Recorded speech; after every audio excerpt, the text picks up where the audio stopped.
On not giving anything away. Do you think he actually had good intentions to bring them through the marshes, that it would actually help? Or you think it was really just an intention to aid his cause?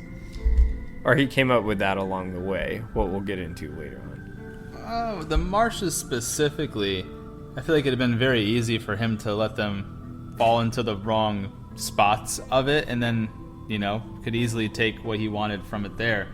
I think to cross the Marshes themselves, he was trying to earn his freedom and maybe earn their trust a little bit. Eventually, I think the plan was always going to be kind of what happens later on, that we're not going to go too terribly much into. But I think during the specifically the part that you're mentioning, just the Marshes, it just makes more sense for him to kind of earn a level of trust, because he could have just let them fall into it, then taken what he wanted and gone off on his merry way. But apparently that didn't occur to him, which honestly, one of those things is like, why didn't that occur to him? Like, he could have just done that and he could cuddle the whole day a long time ago.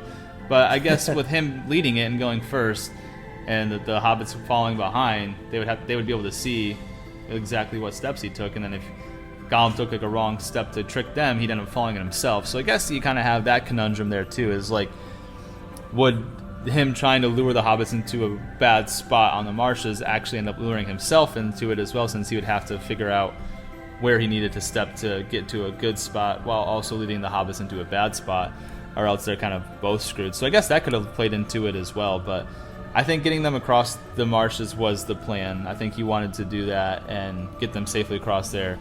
I think a lot of it was to try to earn his freedom too. I don't think he knew what the plan was of Frodo going directly to the Black Gate, and he said he wanted to take him to the Black Gate, but he never said he would want to do afterwards, which is take the ring into Mordor that way.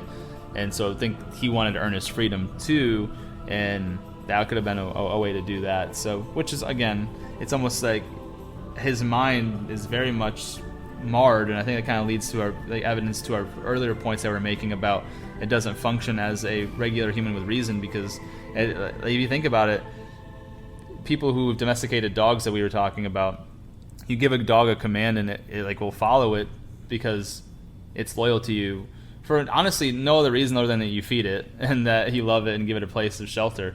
So I guess maybe Smeagol kind of has a little bit of that in him, where like he has some level of loyalty here because they could have killed him and they decided not to. And so instead of thinking strategically at this point in time, he might be out of gratitude that, hey, you guys spared my life here, so I'm going to help you get across. But yeah, I guess that's the best I can come up with on that topic. I don't know. What are your thoughts on it? I don't think he was genuinely doing it to help people. I think he was doing it more for his freedom. So it was more of like an on-the-fly decision kind of thing. Just like how he was saying, oh, nice hobbits. He was trying to be more loyal at that point. So I think more of the Smeagol side took over.